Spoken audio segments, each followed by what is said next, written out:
May 16th, 1992. A Saturday night that smelled like rain-soaked asphalt and blooming lilacs. In Lincoln County, Ohio, the world felt impossibly small and infinitely hopeful all at once. Inside the lakeside banquet hall, 300 teenagers moved under disco lights that painted the gymnasium in shifting waves of purple and gold.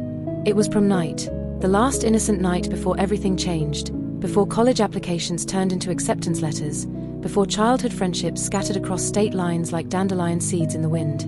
Joseph Mulaney stood near the punch table, tugging at his rented silver-gray tuxedo. 18 years old, dark hair slicked back with too much gel, grinning at something his best friend William Hamilton had just said. William, loud, confident, always the first to crack a joke, was gesturing wildly with a plastic cup in his hand, retelling some story that had happened during baseball practice. Beside them, Nikki Beles laughed so hard she had to steady herself against the wall.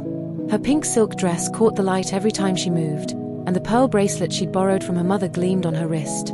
The three of them had been inseparable since middle school. Same streets, same classes, same booth at Miller's Diner every Saturday morning. They weren't just friends, they were family. The kind of bond small towns are built on, the kind that survives distance and time. Or so everyone thought.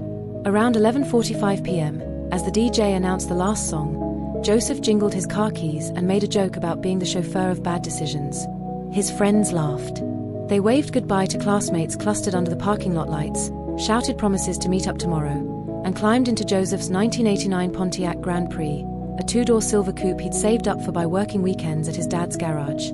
The plan was simple. Drive to the overlook by Miller's Lake. Take a few pictures. Listen to music. Maybe stay out past curfew just enough to feel rebellious. It was a plan that hundreds of teenagers had followed before them. Innocent. Unremarkable. Safe. They never made it. By Sunday morning, their parents assumed they'd crashed at someone's house. Teenage exhaustion after a long night. But when noon rolled around and none of them answered their phones, unease began to creep in. Nikki's mother, Elaine, started calling. First the Hamiltons, then the Mulaneys. When she realized nobody knew where the kids were, her voice cracked mid-sentence. By Sunday evening, the police were involved. At first, the officers weren't concerned. Kids disappeared after prom every year. Camping trips, spontaneous road trips, harmless rebellion. They'll turn up, one deputy said, filing the report with a shrug. But by Monday morning, when every friend had been questioned, every parking lot checked, every diner and gas station called, that casual confidence evaporated. The search began in earnest. Dozens of volunteers lined the back roads between the banquet hall and the lake. The sheriff's department sent patrol cars down every logging trail, every dirt path, every forgotten corner of Lincoln County. Bloodhounds pressed their noses to yearbook photos and prom corsages, trying to catch a scent that had already gone cold. Helicopters circled overhead, searchlights sweeping across cornfields and ravines like slow-moving spotlights hunting for ghosts. Nothing. No skid marks. No broken guardrails. No shattered glass on the shoulder of Route 39. The Pontiac Grand Prix, metallic grey, license plate 4G2971, had vanished as if the earth itself had opened up and swallowed it whole. Joseph's father drove his pickup truck along every road his son might have taken, checking ditches and gullies until his hands ached from gripping the wheel. William's older brother printed flyers at Kinko's and stapled them to every telephone pole between Lincoln and Columbus. Nikki's mother sat by the rotary phone in the kitchen, writing down every anonymous tip that trickled in. A girl matching Nikki's description seen at a rest stop. A car similar to Joseph's spotted near the river. A rumor about a party gone wrong in the woods. Every lead ended in silence. By the end of the first week, the church held a candlelight vigil. Rows of trembling flames filled St. John's Sanctuary, reflected in stained glass windows that had witnessed generations of baptisms, weddings, and funerals. Now they bore witness to something worse. 3 empty chairs. 3 senior portraits propped on easels at the altar. Frozen smiles staring out at a crowd that didn't know whether to pray for miracles or prepare for tragedy. Local reporters arrived with cameras and notebooks, capturing the raw grief of a town that couldn't understand how 3 teenagers could simply cease to exist. The story spread across Ohio like ripples in still water. 3 teens vanish after prom night. Radio stations broadcast descriptions of the missing car. Newspapers printed the faces of Joseph, William, and Nikki beside pleas for information. But information never came. Police reopened maps of the county again and again, tracing routes with red pens until the paper tore. From the banquet hall to Miller's Lake. From the lake to Route 12. From Route 12 back toward home. They were certain they'd missed something, a hidden turnoff, a stretch of road too dark to see, a detail overlooked in the chaos. But there was nothing to miss. When the first week became 2, the headlines changed.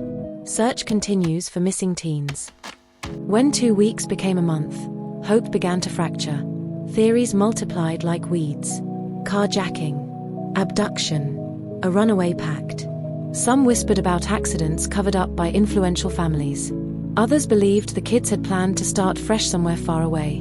None of it made sense. For the families, time stopped entirely. The school year ended. Graduation came and went. Summer arrived with humid air and cicada songs, but for 3 homes in Lincoln County, the calendar remained stuck at 11:45 p.m. on May 16, 1992, the moment a silver Pontiac rolled out of a parking lot and into oblivion. By August, a fisherman reported tire tracks near Bell Creek, 2 faint impressions that led straight into murky water before disappearing. Divers went down with sonar equipment and flashlights, searching the muddy bottom for hours. They found shopping carts, a rusted bicycle, and a waterlogged mattress. No car. In October, hunters claimed they'd seen something metallic glinting deep in a ravine off Route 60. Emergency crews rappelled down with ropes and harnesses, only to discover it was an abandoned refrigerator, probably dumped there decades earlier. Every false lead carved deeper wounds. By the end of 1992, the sheriff held a quiet meeting with the families. His words were careful, measured, but the meaning was clear. There were no new leads, no physical evidence, no witnesses. "It's like the earth just opened up," he said, staring at the map on his desk, and swallowed them whole. But the parents couldn't accept that. Wouldn't accept it. Somewhere out there, they believed, was an answer. Buried underwater. Hidden beneath soil. Locked behind someone's silence. They just had to keep looking. The silence lasted 24 years. By the second week of the investigation, the word missing no longer felt temporary. It felt permanent.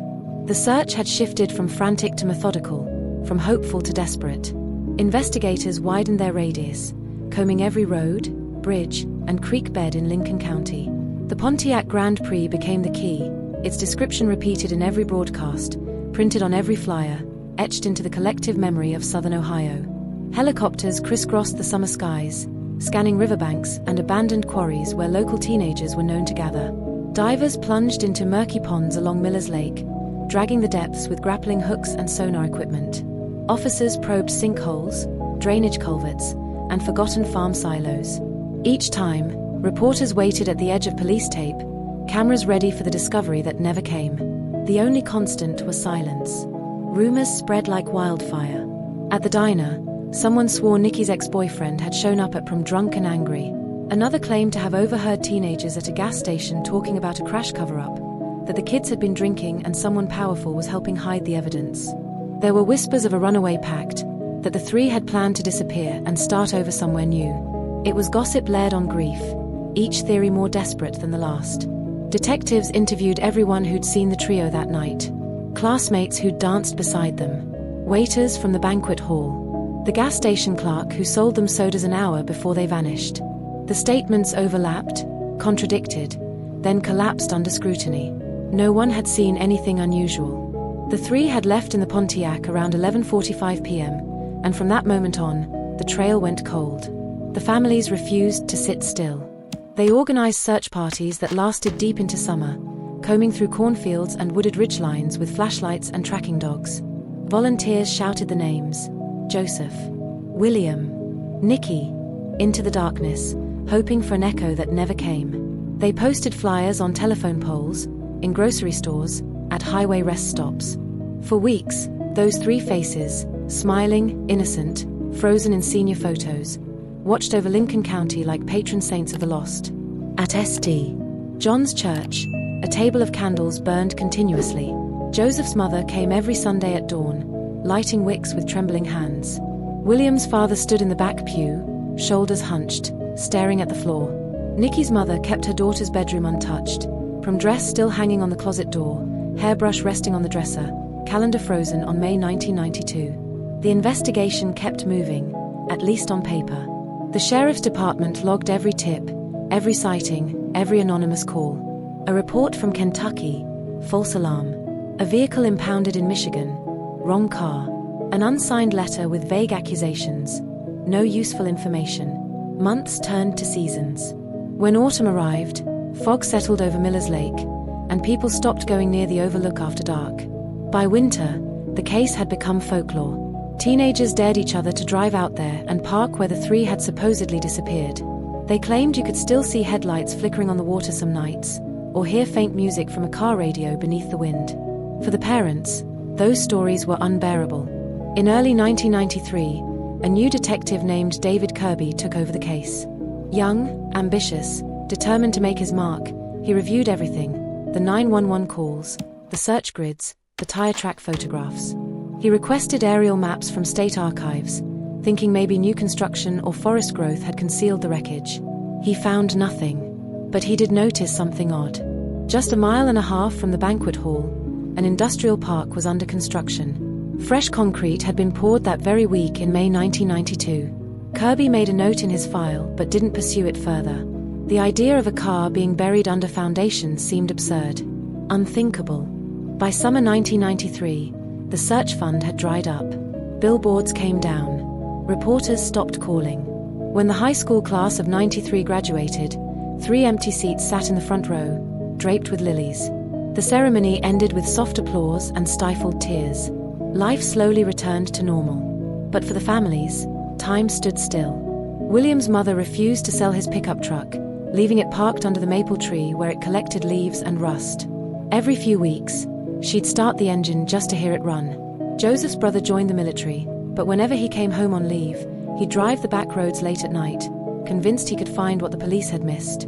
Nikki's father grew quiet, his house falling into disrepair, curtains drawn, porch light always burning. By the end of 1993, the Lincoln County Sheriff's Department officially downgraded the investigation to inactive. The case file was boxed, labeled, and moved to the cold case room, a small, dim office filled with forgotten tragedies. Over time, new officers replaced old ones. The original investigators retired. Newer cases pushed the file further back on the shelf. And though a few locals still remembered when the anniversary rolled around, for most people it became just another ghost story. The bulletin board inside the sheriff's office said it all.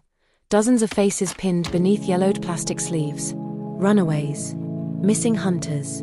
Lost children. In the corner near the bottom were 3 photos: Joseph, William, Nikki. The ink had faded. The edges curled. Push pins left rust stains on the cork. By 1994, no one was actively looking anymore. The families had stopped calling every week. The reporters had moved on to fresher tragedies. But in Lincoln County, on quiet nights when the air settled and the roads fell silent, some people swore you could still hear an engine in the distance, the low hum of a Pontiac disappearing down a road that never ended. By the late 90s, the case had transformed from headline news into whispered legend. The story everyone in Lincoln County knew, but nobody could explain. It became known simply as the Prom Vanishings, 3 words that carried the weight of an entire town's unresolved trauma. For teenagers growing up in the area, it wasn't just a mystery. It was a cautionary tale. Every kid who drove those winding back roads knew what had happened on May 16, 1992. They knew about Joseph Mulaney's silver Pontiac. They knew about the 3 seniors who walked out of a banquet hall and stepped into permanent darkness. The story lived in the hallways of Lincoln High, passed down from graduating class to graduating class like some grim inheritance. Their photos still hung on the school's memorial wall, colors fading under fluorescent lights, edges curling away from the frame. A whole generation of students had walked past those faces every single day. Joseph's confident smile, William's mischievous grin, Nikki's bright eyes, and wondered what it felt like to simply disappear. The town needed answers it would never get, so it created its own. Some said the kids had crashed into one of the deeper lakes, the kind that stretched for miles underground where sonar couldn't penetrate. Others claimed they'd been abducted by a drifter passing through, maybe a trucker, maybe someone who vanished just as easily as the 3 teenagers had. A few went darker, whispering about cover-ups, suggesting that someone with power in the county had buried the truth to protect their own. The most persistent theory came from fishermen who swore a car had gone off an access road near Miller's Quarry. Divers searched it twice in the mid-90s, dragging the bottom with chains and underwater cameras. They found nothing. But the rumors didn't die. Because when evidence runs dry, rumors are all a small town has left. The families carried their own kind of silence, the heavy, suffocating kind that settles into your bones and never leaves. They still lived in the same houses. Still drove the same routes their children once traveled. Still scanned tree lines and ditches for something they knew they'd never find, a glint of metal, a forgotten road, a sign from the universe that their children hadn't just evaporated. Every year on May 16th, they gathered at St. John's Church. The ritual never changed. They lit candles, read the names aloud, stood together in a grief that time hadn't softened, only deepened.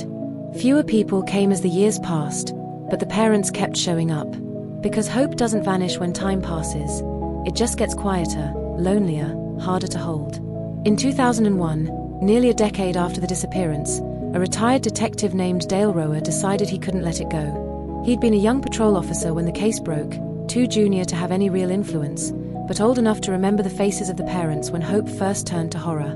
Now in his 60s, he spent his retirement combing through the county's unsolved cases, and this one haunted him more than all the others combined. Then he got a tip. A man who'd worked construction in the early 90s came forward with a detail nobody had considered.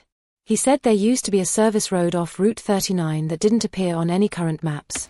It ran behind the old quarry before the land was developed and eventually closed off, buried under filled dirt and forgotten entirely. He remembered it had a steep drop and soft soil, the kind of place where a car could sink and disappear without a trace. Rower called in every favor he had left. In August 2001, he and 2 deputies brought cadaver dogs to the area. They cut through weeds taller than their heads, following the faint outline of what might have once been a road. The dogs circled a patch of uneven ground again and again, sniffing, pacing, but they never gave the signal. The soil was disturbed, sure, but the pattern matched erosion, not burial. Still, Rower wasn't convinced. They took soil samples, checked for paint fragments, metal traces, anything that might confirm a vehicle had been there.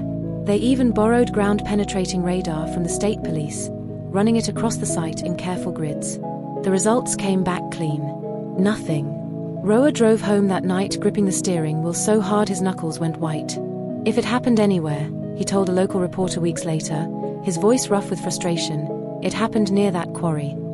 But no funding came for further digs. The county had moved on. The case was old, the resources limited, and without concrete evidence, literal or otherwise, there was nothing more they could do. For the families, every failed lead cut deeper than the last. Nikki's mother, Elaine, refused to let the story fade. In 2002, she launched a grassroots campaign called Remember the Three. She sold t-shirts with their faces printed across the front, passed out flyers at grocery stores and gas stations, appeared on regional talk shows, her voice steady and practiced, telling the same story she told 1,000 times before. On camera, she seemed strong, composed, determined. Behind the scenes, friends said she'd become someone else entirely, consumed by the search, almost mechanical in her mission. Every May, she called the sheriff's office asking the same question, is there anything new? And every year, they gave her the same answer, no, not yet. Joseph's brother, Mark, took a different approach. In 2003, he joined the Lincoln County Sheriff's Department as a deputy. He told friends it was about keeping the file alive, making sure his brother's case never got buried under newer ones. He requested access to the case folder every chance he got, staying late after shifts to review maps and photos under the dim fluorescent lights of his patrol office. His colleagues said he was methodical, not hopeful, like he'd accepted his brother was gone but couldn't accept not knowing why. Whenever a wrecked car was pulled from a river or a license plate turned up in a salvage yard, Mark was the first to volunteer. He never found anything that connected back to the Grand Prix, but he never stopped trying. Time, though, has a way of erasing evidence even when memories stay sharp. By the mid-2000s, Lincoln County had changed. Roads were widened. Land was flattened. Old industrial zones were demolished and repurposed. The quarry that had once drawn so much suspicion was being transformed into a residential development. Its jagged edges smoothed over, its access roads sealed beneath fresh asphalt. Construction crews poured new foundations over forgotten ground, turning desolate land into housing lots and strip malls. Nobody thought to cross-reference those locations with old missing persons files. Nobody realized what might be getting paved over. For the parents, each change felt like losing their children all over again. The overlook at Miller's Lake where the trio was last seen became a rest area with picnic tables and a historical marker. The Lakeside Banquet Hall closed in 2004, the building left to rot before being torn down entirely. Even Lincoln High School renovated its hallways, and the memorial wall, the one with Joseph, William, and Nikki's faces, was quietly removed during the remodel. The past was vanishing piece by piece, replaced by parking lots, playgrounds, and concrete. By 2010, the case was nearly forgotten outside the families.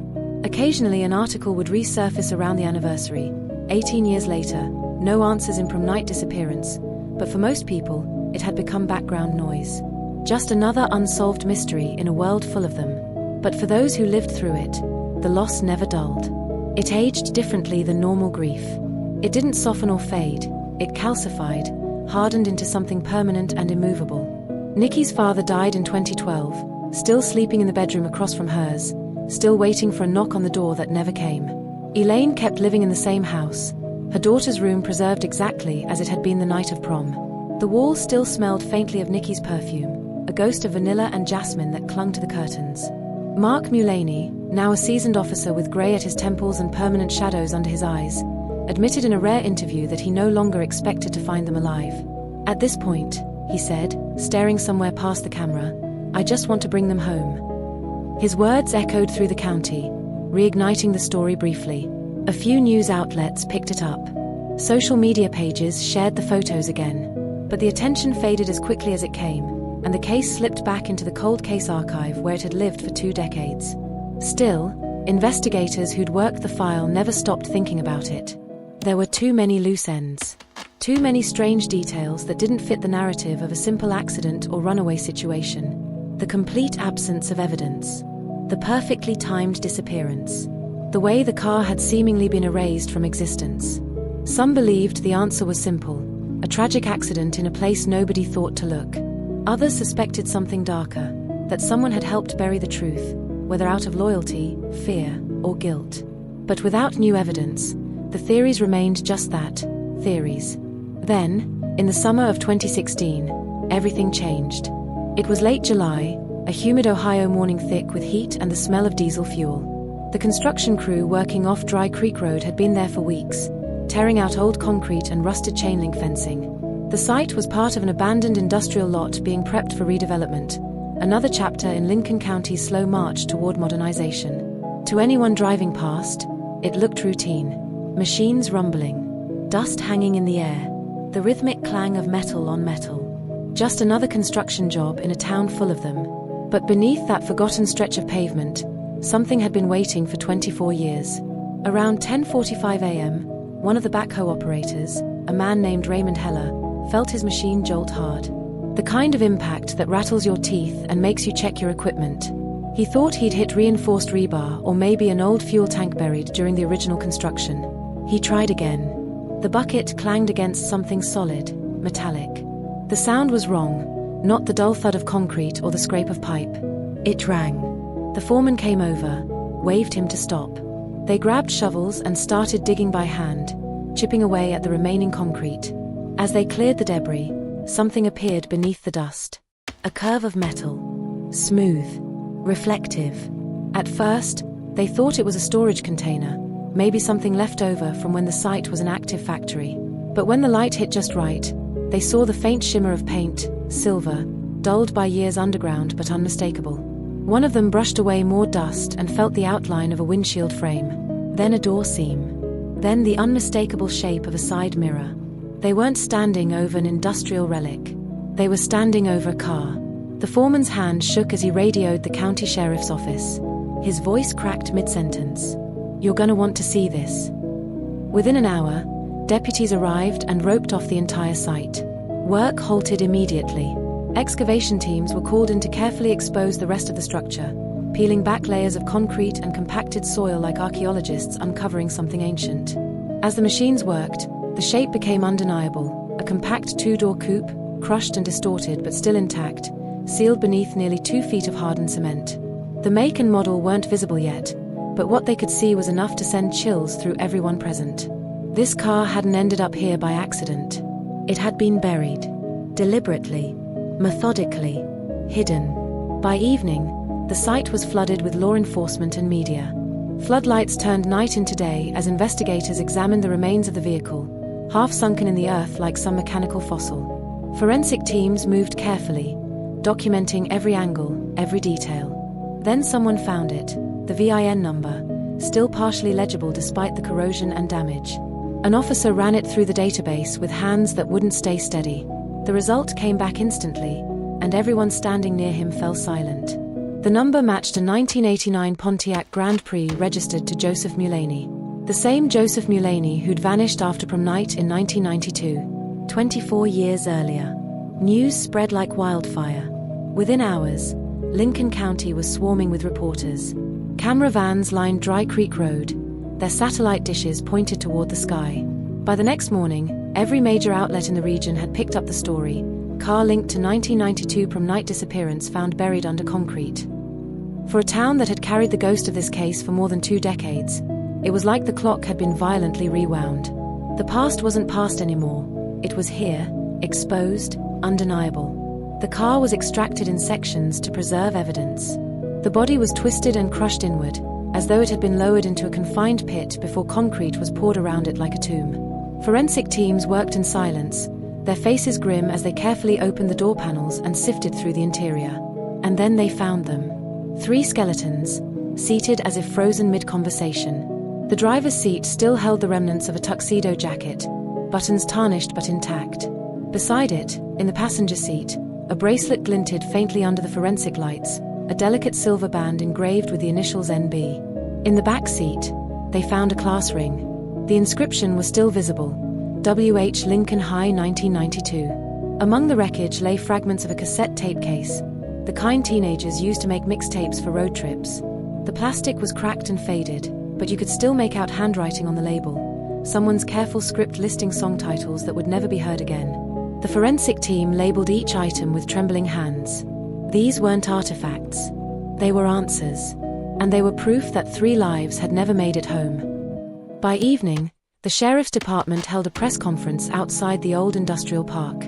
The scene was surreal. Camera flashes cutting through the dusk, microphones clustered like flowers around a makeshift podium, and behind the police barricades, families who had waited 24 years for this moment.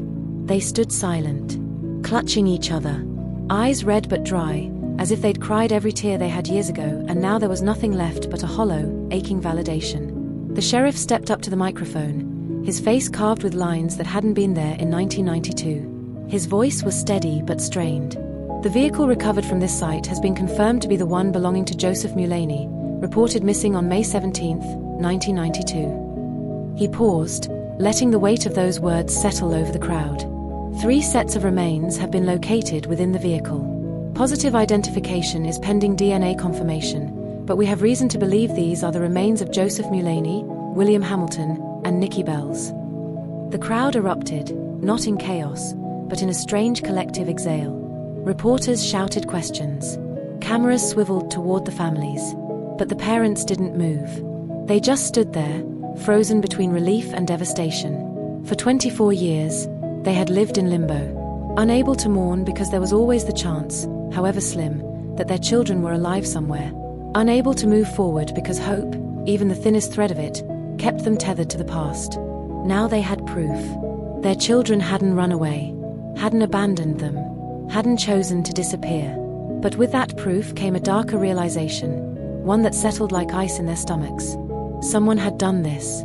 Someone had buried a car with 3 teenagers inside it. Someone had poured concrete over them and walked away. Someone had let 24 years pass without saying a word. As the reality sank in, the questions began to multiply. How does a full-sized vehicle end up under a poured slab of concrete? How does an entire construction crew miss a car-sized object in a foundation pit? And why? Why would anyone go to such extraordinary lengths to hide 3 young people who had their whole lives ahead of them? Detectives began re-examining old files with fresh eyes. They pulled property records, construction permits, and land surveys from the early 90s. The discovery site was less than 2 miles from the lakeside banquet hall where the teens were last seen, close enough that they could have driven there in minutes. In 1992, That stretch of land had been an empty gravel yard used by local contractors for equipment storage. By mid-1993, it had been developed into a small manufacturing complex. The foundation where the car was found matched an expansion project that had been rushed to completion that summer. Within days, search warrants were issued for the original property records.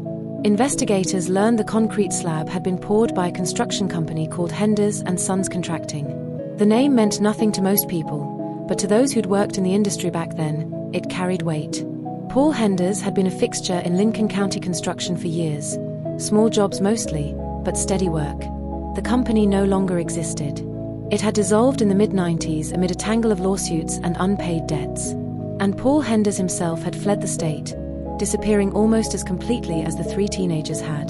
The connection was thin, circumstantial at best. But it was more than investigators had found in 2 decades. Forensic experts examined the car with meticulous precision. They documented every dent, every scratch, every detail that might explain what had happened. What they found was both revealing and disturbing. There was no evidence of a collision. No crushed front end, no shattered windshield, no deployed airbags. The undercarriage was intact. No signs the vehicle had been struck or forced off the road. The damage to the body was consistent with compression, as if the car had been squeezed by the weight of concrete settling around it. Inside, the scene was eerily preserved. The gear shift was in neutral. The keys were still in the ignition. The seat belts were unbuckled, suggesting the passengers hadn't been bracing for impact. The positioning of the remains told a story frozen in time. William in the back seat, leaning forward slightly as if he'd been talking to the others. Joseph behind the wheel, hands probably resting on his lap. Nikki turned toward him, her bracelet still on her wrist. It didn't look like an accident. It looked like a moment, a conversation, maybe a decision, interrupted and buried. Forensic analysts ran tests on the skeletal remains. Toxicology reports came back showing trace amounts of alcohol, consistent with a few drinks at prom, nothing excessive. Certainly not enough to impair judgment or cause a fatal crash. There were no signs of trauma to the bones, no fractures or breaks that would suggest violence. Everything pointed away from the teenagers being responsible for what happened. Someone else had moved that car. Someone else had buried it. Detectives dove deeper into the paper trail. They pulled county permits and inspection records from 1993, cross-referencing dates and signatures. What they found deepened the mystery exponentially. The section of the lot where the Pontiac was discovered had been poured in June 1993, 13 months after the teens vanished. At that time, the land was owned by a local contractor named Paul Henders, and his company had been hired to lay the foundation for a warehouse expansion. On paper, it looked routine. Just another construction job in a county full of them. But the timing was wrong. The work logs showed the project had been completed ahead of schedule, with several overnight pours that weren't listed in the original contract. No explanations were given. No additional permits filed. The sheriff's office began looking into Henders' background, and what they found painted a troubling picture. Paul Henders had left Ohio in 1994 under cloud of suspicion, fraud investigations, embezzlement charges, angry employees claiming they'd been stiffed on wages. He'd vanished before any charges stuck, leaving behind a trail of lawsuits and unanswered questions. Detectives tracked him down to a small town in rural Arkansas, where he'd been living quietly for over 2 decades. When 2 investigators knocked on his door, he was 68 years old, retired, remarried, and reportedly in poor health. He seemed calm when he answered. But the moment they mentioned Lincoln County, something shifted in his expression. He admitted he'd worked the Dry Creek site. Said he remembered it well. But when they asked about the vehicle, he denied ever seeing it. Claimed the overnight pour had been ordered by the client, not him. Said he was just doing the work he was paid to do. But the inconsistencies piled up fast. Records showed Henders had personally signed off on the concrete order that weekend. There was no client approval on file. Forensic accountants found no payment records for the extra material. When asked if he'd be willing to take a polygraph, he agreed without hesitation. He failed on the very first question related to the burial. The examiner's report noted physiological responses consistent with deception. Elevated heart rate, irregular breathing patterns, classic tells. Investigators prepared to build a case, obstruction of justice at minimum, possibly accessory to homicide depending on what else they uncovered. But before any formal charges could be filed, Paul Henders suffered a massive cardiac event. He died at home less than 4 months after the interview.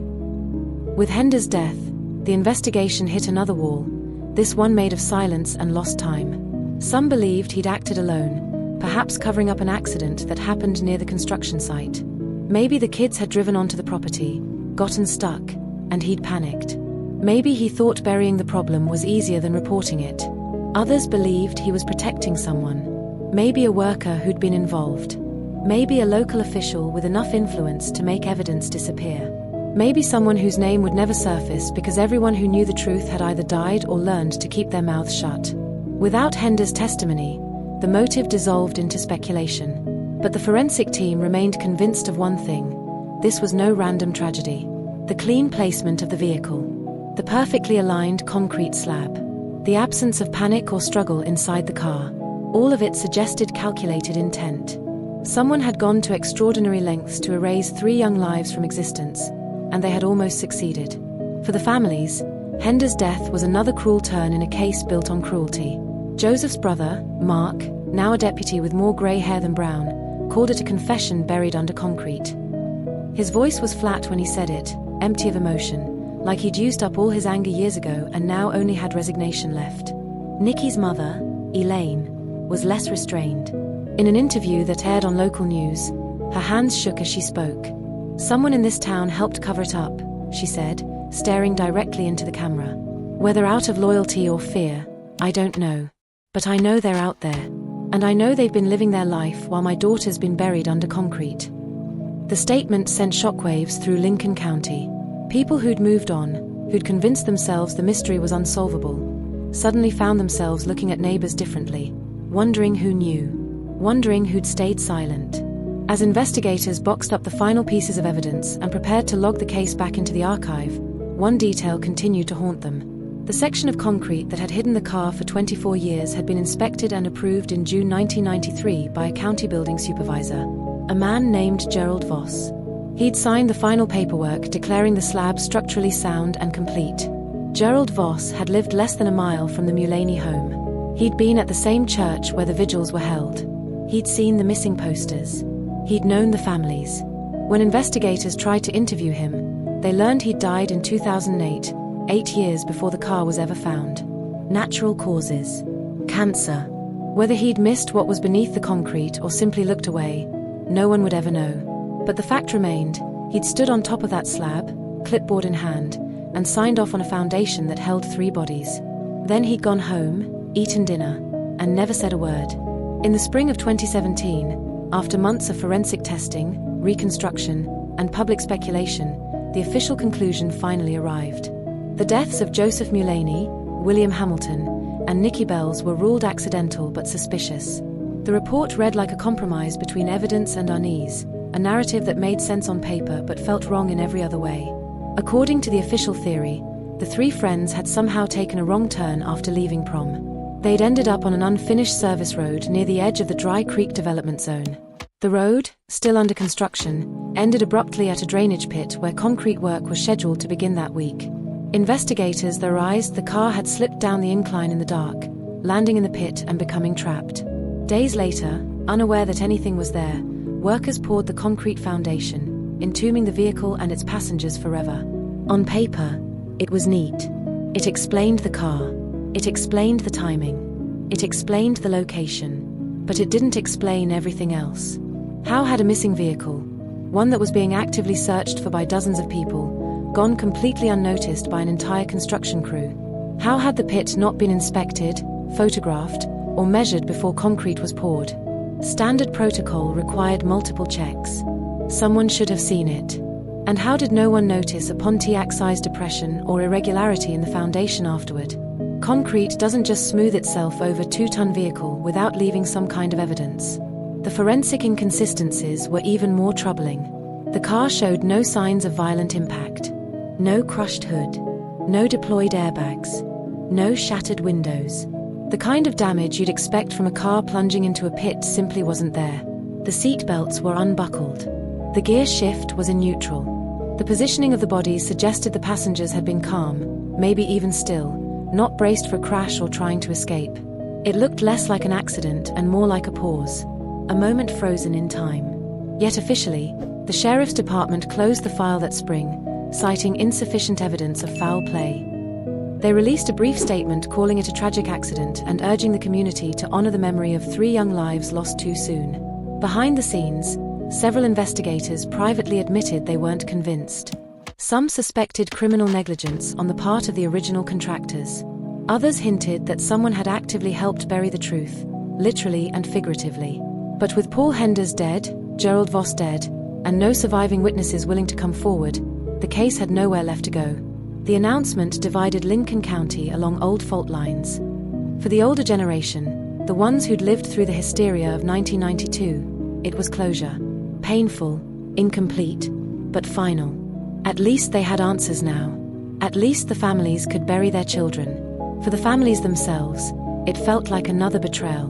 Nikki's mother refused to attend the press briefing. She told reporters later, her voice steady but cold, "Accidents don't pour concrete." Joseph's brother, Mark, sat at the back of the conference room the day the ruling was announced. His jaw was clenched so tight it looked painful. As the sheriff read the findings aloud, accidental death, no evidence of foul play, Mark's hands curled into fists on his lap. He didn't say a word. He just stood up and walked out before the questions began. William's mother wept quietly in the front row, not because of what was said, but because of how hollow it sounded. How empty. How convenient. That fall, Lincoln County organized a memorial unlike any the town had seen before. It was held at Lincoln High School, the same building where the 3 had walked the halls, taken exams, posed for prom photos on a May evening that now felt like ancient history. The auditorium was packed. Former classmates returned from across the country. Teachers who'd long since retired came out of the woodwork. People who hadn't thought about the case in years suddenly found themselves unable to stay away. The walls were decorated with blown-up photographs. Joseph in his baseball uniform, William laughing at a bonfire, Nikki in her graduation cap that she never got to wear. The images were restored, enlarged, made vibrant again. But they were still frozen. Still 1992. At the front of the stage, 3 candles flickered beneath framed portraits. Each flame representing a life cut short.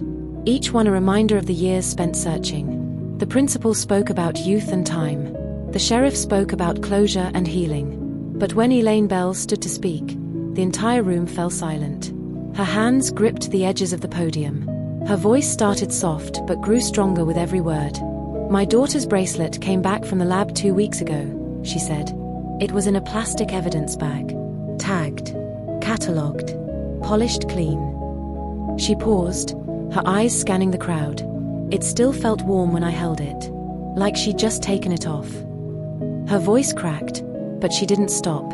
"That's not an accident. That's a cover-up." No one in the room argued. Not even the people who desperately wanted to believe the official story. Because deep down, everyone knew. The pieces didn't fit. They never had. After the service, the families gathered at Oakwood Cemetery on the edge of town. The sky was heavy with grey autumn clouds, the kind that hung low and made the world feel smaller, more enclosed. The air smelled like rain that hadn't fallen yet and freshly turned earth. 3 graves had been prepared side by side beneath an old oak tree whose roots stretched deep into Lincoln County soil. The caskets were simple, dignified, white with silver handles that caught what little light filtered through the clouds. It had been 24 years since the night they disappeared. 24 years of unanswered calls, fruitless searches, and a silence that had stretched across generations. 24 years of waiting for a knock on the door that never came. Now, finally, they could be laid to rest. The ceremony was quiet. A priest read scripture about rest and peace and the promise of reunion beyond this life. Joseph's father, bent with age and grief, placed a baseball on top of his son's casket, the same ball Joseph had caught for the final out of their high school championship game. William's sister laid down a photograph of the 2 of them as kids, arms around each other, grinning at a camera that now felt impossibly far away. Nikki's mother set down the pearl bracelet she'd lent her daughter the night of prom, the one that had come back in an evidence bag after spending 2 decades buried in concrete. The caskets were lowered slowly, carefully, into the ground. For the first time in 24 years, Joseph, William, and Nikki were home. People lingered long after the ceremony officially ended. They touched the headstones, traced the engraved names with trembling fingers, left flowers that would wilt in the coming rain. Some whispered prayers. Others just stood there in silence, trying to make sense of something that would never make sense. That night, the story ran nationwide one final time. News anchors called it a haunting conclusion to one of Ohio's oldest mysteries. Morning shows featured interviews with retired investigators. True crime podcasts devoted entire episodes to dissecting the timeline. The internet exploded with theories, some plausible, most absurd, all desperate to fill in the gaps the official report had left wide open. But for those who lived in Lincoln County, the truth didn't feel like a conclusion. It felt like a compromise. An answer that raised more questions than it settled. The following week, construction resumed at the site where the car had been found. The pit was filled with fresh dirt, leveled, and paved over with new asphalt. Within a month, it became a storage lot for a regional shipping company. Trucks came and went, loading and unloading pallets, completely unaware of what had been buried beneath them for nearly a quarter century. Workers who'd been part of the excavation said the ground there always felt different. Softer somehow, even under the fresh pavement. A few refused to park on that particular section of the lot. Superstition. Maybe. Or maybe just the weight of knowing. And though the official report closed the case with certainty, those who had grown up under its shadow never forgot the details that didn't fit. The concrete poured overnight without permits. The rushed paperwork with missing signatures. The building inspector who'd signed off on a foundation that held 3 bodies and never said a word. The contractor who fled the state and took his secrets to the grave. All of it pointed towards something darker than accident, something more deliberate than negligence. But without proof, without witnesses, without anyone willing to break the silence, the truth remained just out of reach, buried as deeply as the car had been. In the months that followed, life in Lincoln County slowly returned to its rhythm. The news vans left. The reporters moved on to fresher tragedies. The crowds at the cemetery thinned until only the families remained, visiting on birthdays and anniversaries and quiet Sunday mornings when the world felt still enough to remember. But the case never truly closed. Not in the hearts of those who'd lived it. Every year on May 16th, someone left flowers at the 3 graves beneath the oak tree. Sometimes it was family. Sometimes former classmates who'd since married, had children, built lives that Joseph, William, and Nikki never got the chance to live. Sometimes it was strangers, people who'd read about the case online or heard about it on a podcast and felt compelled to pay their respects to 3 kids who'd been failed by the very systems meant to protect them. The high school eventually added a permanent memorial in the main hallway. A bronze plaque with 3 names and a single line, "Gone but never forgotten. Class of 1992. Freshmen walking past it every day had no idea who those names belonged to. But juniors and seniors knew. Because the story was still told, whispered in locker rooms and parking lots, shared at bonfires and late-night diners. It had become part of the town's DNA, woven into its identity like the river that ran through it or the church bells that rang every Sunday morning. The story of 3 kids who went to prom and never came home. The story of a car buried in concrete and a truth buried even deeper. For Mark Mulaney, life became a series of before and after. Before they found the car, there had been hope, thin and desperate, but real. The possibility, however remote, that maybe his brother was alive somewhere. Maybe he'd lost his memory. Maybe he'd started over in another state. Maybe one day the phone would ring and it would be Joseph's voice on the other end. After they found the car, that hope evaporated. What replaced it was something harder to carry, certainty without closure, proof without justice. He stayed with the sheriff's department for another 6 years, rose to the rank of sergeant, worked cases that had nothing to do with his brother but everything to do with not letting another family go through what his had. In 2022, he retired. On his last day, he requested one final visit to the evidence room. He stood in front of the box labeled Mulaney, Joseph, case #92-0847 and just stared at it for a long time. Inside were the remnants of his brother's life. The tuxedo buttons. The car keys. The cassette tape they'd found in the wreckage, a mixtape Joseph had probably made for the drive. Songs he'd carefully recorded off the radio, thinking he had all the time in the world. Mark didn't open the box. He just touched it once, gently, like saying goodbye to something that had already been gone for 30 years. Then he walked out of the building and never went back. Elaine Beles lived until 2023. She was 81 years old when she died, and she'd spent more than half her life searching for answers about her daughter. In the end, the answers she got weren't enough. She never stopped believing someone in Lincoln County knew more than they'd said. never stopped believing the official story was a carefully constructed lie designed to protect people who didn't deserve protection. Her final wish was to be buried next to Nikki. When they lowered her casket into the ground beside her daughters, the priest read from the same scripture he'd read 31 years earlier. Some of the same people were there, older now, grayer, more bent by time and grief, but still there, still remembering. William Hamilton's family moved away in 2019. His parents had both passed, and his sister said there was nothing left in Lincoln County but ghosts. She sold the house where William had grown up, packed away his belongings, and drove west without looking back. But before she left, she did one last thing. She went to the industrial park where the car had been found, stood on the asphalt where her brother had been buried for 24 years, and she screamed, long and raw and full of every ounce of rage and grief she'd been holding in for 3 decades. The workers loading trucks nearby stopped and stared. But she didn't care. She needed to let it out. Needed to leave it there in that cursed place before she could move on. When she finally stopped, her throat raw and her voice gone, she got back in her car and drove away. She never returned to Ohio. The case officially remains classified as resolved, accidental death in the Lincoln County records. But in the true crime community, it's anything but resolved. Online forums still dissect every detail. Podcasters still interview retired detectives who admit, off the record, that they never believed the official story. Documentaries still feature grainy footage of the excavation site and haunting photographs of 3 teenagers who should have grown old. Some believe it was an accident, that the kids took a wrong turn in the dark, ended up somewhere they shouldn't have been, and were buried by workers who genuinely didn't know they were there. Others believe it was negligence, that someone saw the car, knew it was there, but chose to pour concrete anyway because stopping the job would have cost money or raised questions they didn't want to answer. And some believe it was something darker, that the 3 were killed, intentionally or accidentally, and someone with power and influence orchestrated the cover-up.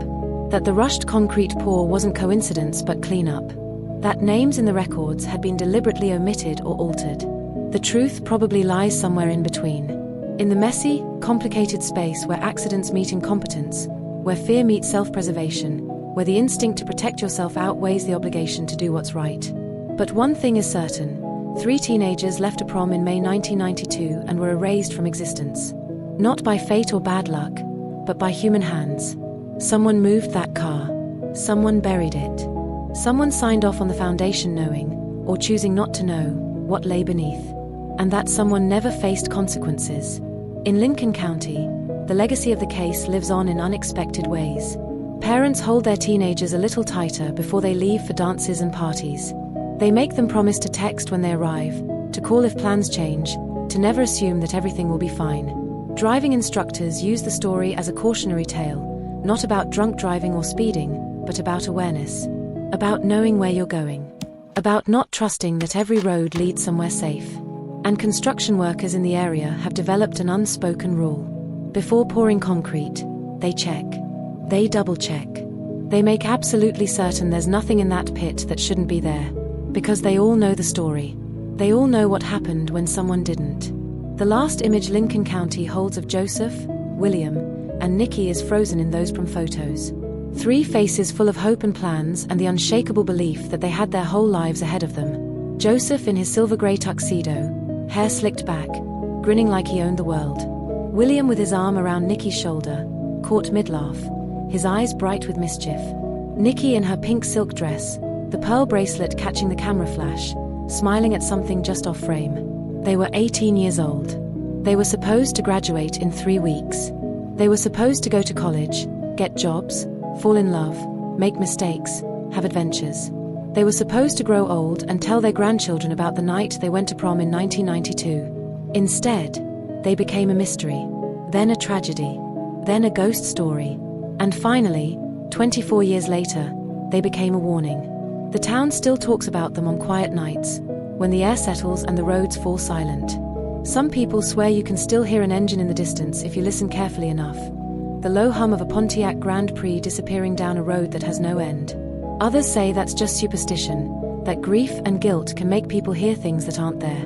But on May 16th every year, when darkness falls over Lincoln County and the wind picks up through the oak trees, there's a moment, just a moment, when the whole town seems to hold its breath. Waiting for 3 teenagers to come home. Waiting for the sound of a car that will never return.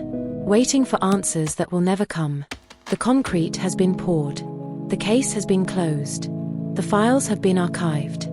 But the truth, the real truth, remains buried somewhere beneath it all, sealed under layers of time and silence and the weight of secrets too heavy to carry but too dangerous to confess. And in Lincoln County, Ohio, beneath the asphalt of an industrial storage lot where trucks come and go every single day, 3 names are etched into the foundation of the earth itself. Joseph Mulaney, William Hamilton, Nikki Beles. Gone, but never forgotten. Buried, but never truly laid to rest. The years that followed brought a strange kind of quiet to Lincoln County. Not peace, never peace, but the exhausted silence that comes when a town has screamed itself hoarse and finally has no voice left. By 2024, a new generation had taken over. Kids who hadn't been born when Joseph, William, and Nikki disappeared. Families who'd moved to the area for jobs at the new tech campus on the edge of town, completely unaware of the history buried beneath their feet. But memory has a way of persisting, even when people try to move on. Lincoln High School still held its annual memorial service every May 16th. It had become tradition, as much a part of the school calendar as homecoming or graduation. Attendance was mandatory for seniors, optional for everyone else. Most years, the auditorium was half empty. Students sat in scattered clusters, scrolling through their phones while a teacher read the same speech about remembrance and safety and cherishing every moment. But every few years, something would happen that made the story feel urgent again. In 2021, a construction crew working on a new shopping center found human remains buried under an old parking lot in the next county over. The discovery made regional news for about 48 hours before DNA testing revealed the bones were from the 1970s, part of an unmarked cemetery that had been paved over during urban development. The story barely registered outside Ohio, but in Lincoln County, it sent a chill through everyone old enough to remember. Because it proved what they'd always suspected, that concrete doesn't just cover the past. It preserves it. And eventually, the earth gives back what's been taken. Mark Mulaney saw the news report from his living room, a glass of whiskey in his hand that he hadn't touched. He was 63 years old now, living alone in a house that had too many empty rooms and too many memories.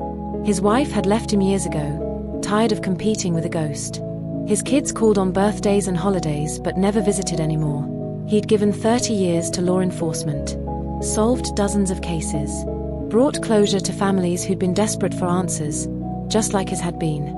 But he'd never solved the one case that mattered most. When the remains in the next county were identified and returned to their families for proper burial, Mark sent flowers anonymously. He didn't know the victims, didn't know their stories, but he knew what it felt like to wait decades for answers. And he knew that even when the answers came, they were never enough. That night, he drove out to Oakwood Cemetery for the first time in years. He stood at his brother's grave as the sun set, the sky turning the color of a bruise, deep purple fading to black. The headstone was simple. Joseph Robert Mulaney, 1974 to 1992, beloved son and brother. Mark had stood at this grave 100 times, maybe more, but tonight felt different, heavier somehow. "I'm tired, Joey," he said quietly, his voice swallowed by the wind moving through the oak trees. "I'm tired of wondering. Tired of running through the same scenarios in my head. Tired of knowing we were this close and still missed it." He knelt down, brushed some dead leaves off the stone. "Mom and Dad never stopped believing we'd find you. Even when everyone else gave up, they kept hoping. And when we finally did..." His voice cracked. "When we finally did, it wasn't the ending they deserved. It wasn't the justice you deserved." He stayed there until full dark, until the automatic sprinklers kicked on and forced him to leave. When he got back to his truck, he sat in the driver's seat for a long time, staring at nothing. He thought about Paul Henders, the contractor who'd taken his secrets to the grave. He thought about Gerald Voss, the building inspector who'd signed off on a foundation that shouldn't have passed. He thought about all the small decisions and convenient oversights that had allowed 3 teenagers to disappear for 24 years. And he thought about the question that had haunted him since the day they found the car. How many people knew? Not just Henders, not just Voss, but how many others? How many workers had been there that night when the concrete was poured? How many had seen something, suspected something, and chosen to say nothing? How many had carried that knowledge for decades, taking it to work, to church, to family dinners, and never once let it slip? The official investigation had never answered that question. probably never would. But Mark knew Lincoln County, knew how small towns worked. Secrets didn't stay secret because people were good at keeping them. They stayed secret because entire communities agreed not to ask. Meanwhile, across town, the Dry Creek Industrial Park continued its quiet evolution. The storage lot where the car had been found was now partially demolished, making way for a mixed-use development, luxury apartments with ground floor retail, the kind of gentrification that promised to revitalize the area. Developers had submitted plans to the county. Permits were being processed. Construction was scheduled to begin in the spring.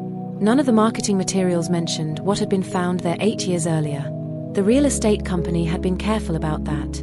They'd consulted with lawyers, conducted surveys, determined that the incident was far enough in the past that disclosure wasn't legally required. They called the new complex Millstone Lofts. A fresh start for a piece of land with a dark history. When the announcement was made, Elaine's younger sister, Nikki's aunt, organized a protest. She stood outside the county planning office with a handful of supporters, holding signs that read "Don't build on their graves" and "Justice for Joseph, William, and Nikki." The local paper covered it. Ran a small article on page 6 with a photo of the protesters and a quote from the developer expressing sympathy for the families while emphasizing that the project would bring jobs and economic growth to the area. The protest lasted 3 days. Then everyone went home. The permits were approved unanimously. But not everyone in Lincoln County had moved on. In 2023, a documentary filmmaker named Sarah Chen reached out to the families. She'd grown up in California, had no connection to Ohio, but had become obsessed with the case after listening to a podcast about it. She wanted to make a film, a real investigation, not just a retelling. She wanted to find the people who'd been there in 1993, track down former employees of Henders & Sons, interview anyone who might know something. Mark Mulaney agreed to participate. So did William's sister, who flew back to Ohio for the first time in years. Nikki's aunt also joined, still angry, still fighting for answers even though Elaine had passed away. Over 6 months, Sarah interviewed more than 40 people. She obtained construction records, payroll documents, timestamp security logs from nearby businesses. She hired a forensic engineer to analyze the concrete pour and determine exactly how much time it would have taken, how many people would have been required. She found 3 former Henders and Sons employees willing to talk on camera. The first was a man named Danny Torres, who'd been a general laborer in the early 90s. He remembered the Dry Creek job but claimed he hadn't worked the night of the concrete pour. Said he'd been scheduled but called in sick. When Sarah pressed him, asking if that was unusual, he admitted it was. Said something about the job had felt off, so he'd made an excuse. "Did anyone tell you to stay away?" Sarah asked. "No," Danny said, but his eyes shifted. Nobody had to. The second was a woman named Rita Kowalski, who'd been the company's bookkeeper. She remembered the concrete order because it hadn't gone through normal channels. Paul Henders had paid for it directly, in cash, using money that wasn't in the business account. "I asked him about it," Rita said on camera, her hands folded tightly in her lap. "He told me it was a personal favor for someone. Told me not to log it in the books." "Did you ask who?" Sarah pressed. Rita shook her head. "I knew better than to ask Paul questions." The third interview was the most damning. His name was Calvin Reese. He'd been a crane operator for Henders & Sons. And he'd been there the night the concrete was poured. Calvin Reese was 74 years old when Sarah Chen found him. He lived in a retirement community in Kentucky, far from Ohio and the ghosts that had followed him there. When she first called, he hung up. When she showed up at his door, he told her to leave. But when she mentioned the names, Joseph, William, Nikki, something in his face crumbled. "I knew you'd come eventually," he said quietly. "I've been waiting 30 years for someone to ask." They sat in his small apartment, the camera rolling, and Calvin told a story he'd never told anyone. On the night of June 12, 1993, he'd gotten a call from Paul Henders around 9 p.m. It wasn't unusual. Henders sometimes needed equipment moved after hours. But this call was different. Henders' voice was tight, urgent. He needed Calvin at the Dry Creek site immediately. No questions. When Calvin arrived, there were only 3 people there: Henders, another man Calvin didn't recognize, and Gerald Voss, the building inspector. And in the pit where the foundation was supposed to be poured the next morning, there was a car. "I asked what the hell it was doing there," Calvin said, his voice steady but his hands shaking. Paul told me it had been there for over a year. Said it was an accident, that some kids had driven onto the site back when it was just gravel and dirt, gotten stuck, and by the time anyone realized, they were already gone. Sarah leaned forward. Gone where? Dead, Calvin said bluntly. He said they were dead. That it had been too late to help them, and reporting it would have meant lawsuits, investigations, the end of his company. So he'd covered it. Literally.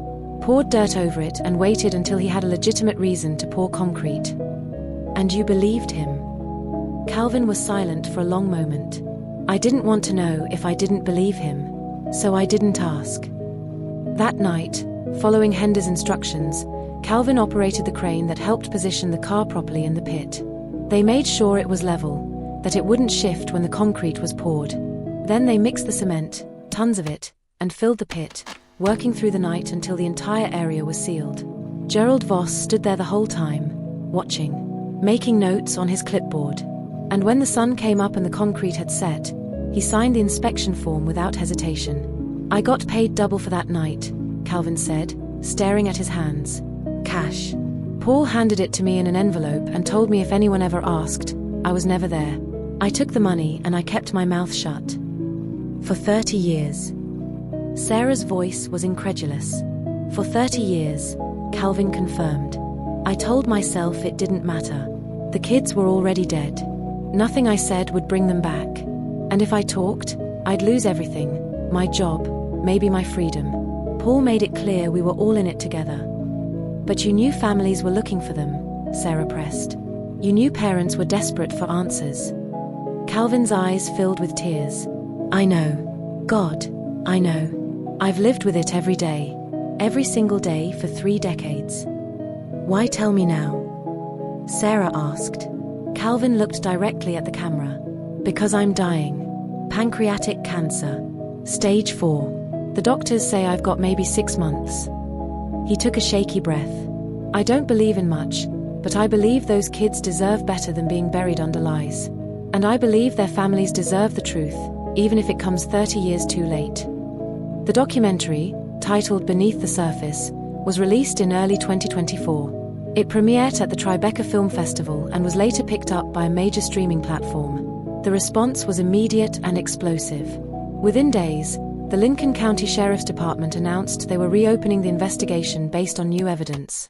The district attorney convened a grand jury to determine if criminal charges could still be filed against anyone involved in the cover-up. But the legal options were limited. Paul Henders was dead. Gerald Voss was dead. Calvin Reese was dying and had been granted immunity in exchange for his testimony.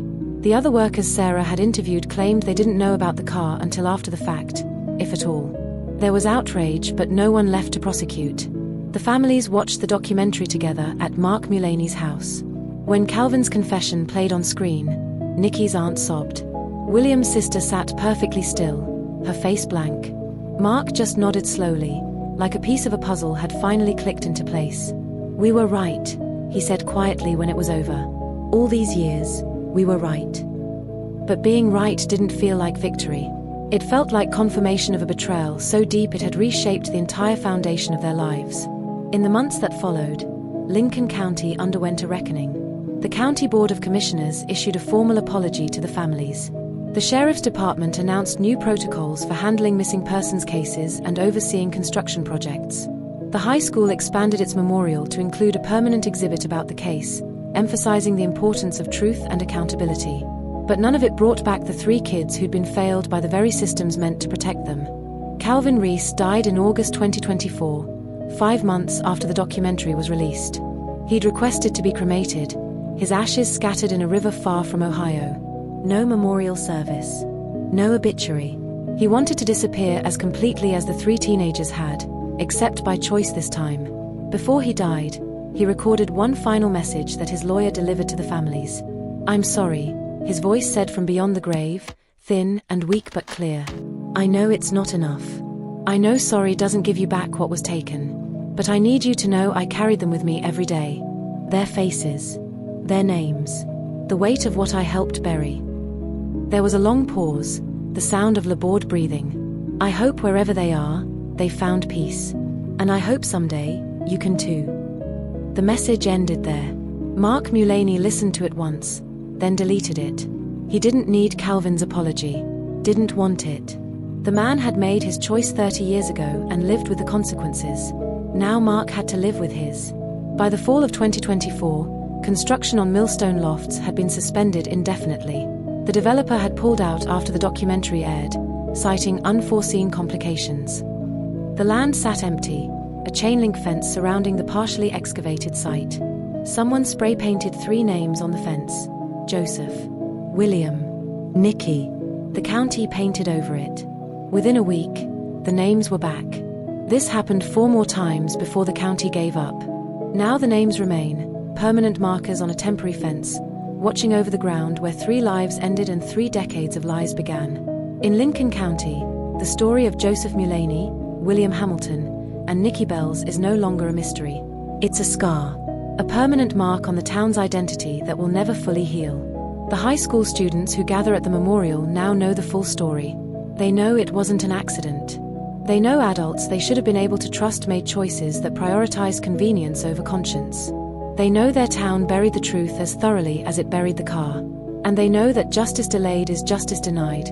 But the truth, once unearthed, can never be buried again. On May 16, 2025, 33 years after the disappearance, the town held its largest memorial yet. Thousands attended. The governor sent a representative. National media covered it live. At Oakwood Cemetery, beneath the oak tree where 3 headstones stood side by side, people left flowers, handwritten notes, and small tokens of remembrance. Baseball cards for Joseph. A worn paperback for William, who'd loved reading. A silver bracelet for Nikki, to replace the one that had been buried with her. Mark Mulaney stood at his brother's grave, older now, grayer, tired in a way that sleep would never fix. But for the first time in 33 years, he felt something close to peace. Not because justice had been served, it hadn't. Not because the truth had set him free, it had only confirmed his worst fears. But because the silence had finally been broken. The lies had been exposed. The names had been spoken. And the 3 kids who'd been erased from existence for 24 years, then misrepresented for another 9, were finally being remembered for who they really were. Not victims of a tragic accident, but victims of human failure, of cowardice, of a system that valued reputation over truth and convenience over accountability. As the sun set over Lincoln County that evening, casting long shadows across the cemetery, Mark placed his hand on his brother's headstone one last time. "We found you, Joey," he whispered. "And now everyone knows. Everyone knows what happened. What they did to you." The wind moved through the oak trees, carrying with it the faint smell of lilacs, the same smell that had filled the air on May 16, 1992, when 3 teenagers climbed into a silver Pontiac Grand Prix and drove toward a future they would never reach. In Lincoln County, Ohio, time moves forward. Roads are repaved. Buildings rise and fall. New generations are born and grow old. But beneath it all, 3 names remain. Carved in stone, spray-painted on fences, whispered in hallways, remembered in ceremonies. Joseph Mulaney, William Hamilton, Nikki Beles. 3 kids who went to prom on a spring night in 1992. 3 lives buried under concrete and lies. 3 names that will never be forgotten. The car has been excavated. The truth has been revealed. The case has been closed. But the story, the real story, will echo through Lincoln County forever. A reminder that the ground we walk on holds secrets. That concrete can seal away evidence but never silence the truth. That time may bury the past, but it cannot erase it. And that 3 teenagers who deserve to grow old, fall in love, chase dreams, and live full lives were stolen from the world not by fate, but by human hands. Their names are written in the foundation of Lincoln County now, not in concrete, but in memory. And as long as someone remembers, they will never truly be gone.